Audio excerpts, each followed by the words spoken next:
This week's challenge is going to be a really shitty lower body one. So I've actually performed this multiple times. It's probably one of my most favorite and efficient ways of getting a lot of work in really intensely in a short amount of time, which is honestly why I like it. It's very effective. So what we're gonna do is we're gonna do 15 barbell hip thrusts right into 15 kettlebell swings into 15 walking lunges each leg. The goal here is to set a 10-minute timer and get as many rounds in as you can of those three movements in that order as possible. So it's also important to pick the right weight for each one of these exercises. So with barbell hip thrusts, I think that you should probably pick around 70 to 80% of your 15 rep max. Again, we're performing set to 15. Choose something that is pretty substantially underneath that threshold. You want to make sure that you're able to get reps in and stay moving throughout the entire time without hitting any kind of like muscular failure. So for that, I'm just gonna quickly demo barbell hip thrust. I'm sure most people already know what they look like, but just for the sake of doing it.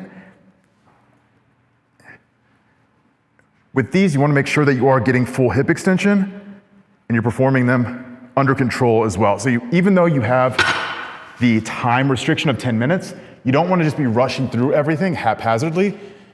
You want to make sure that all of your reps are perfect technique as well. So barbell hip thrusts into kettlebell swings. So the kettlebell swings are going to be very glute posterior chain focused. So there are different types of swings that you can perform, but the one that we're gonna be performing here is just gonna be a quick hinge and just a float of the arms. So we're not gonna be pulling all the way above our head.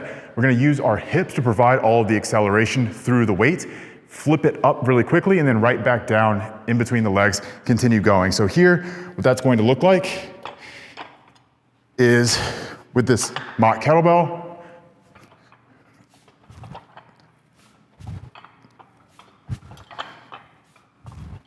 and you can see how I'm keeping that very quick, very concise, a very short hinge. I'm not reaching all the way down between my legs and then bringing it all the way up. That's excessive, you don't need to do that. That's just gonna put you at more risk of injury, especially with doing something in quick succession, like this challenge that we have going here. So whereas the barbell hip thrust, you're doing about 70% of your 15 rep max, the kettlebell swing should be a little bit lighter than that because it is a riskier movement. So stick between 50 to 60% and you're gonna be good to go. That one is more about just keeping everything moving. Then dumbbell walking lunges, hold dumbbells if you can. If not, body weight is also okay. At this point, it's really just about getting more volume in. So walking lunges that everybody knows and loves. You're gonna be going, pretend I just did 15 reps on each leg.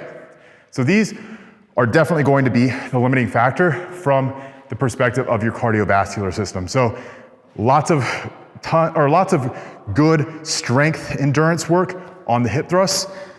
The kettlebell swings are definitely going to be much more cardiovascularly intensive because it's going to be dynamic, but the walking lunges are really going to get you if your lung capacity is subpar. So with this whole circuit, again, it's 10 minutes, 15 reps on each movement. Start with a load that is moderate, that is very manageable for you, and then slowly taper that up throughout the weeks as you continue to perform this challenge and continue to progress it.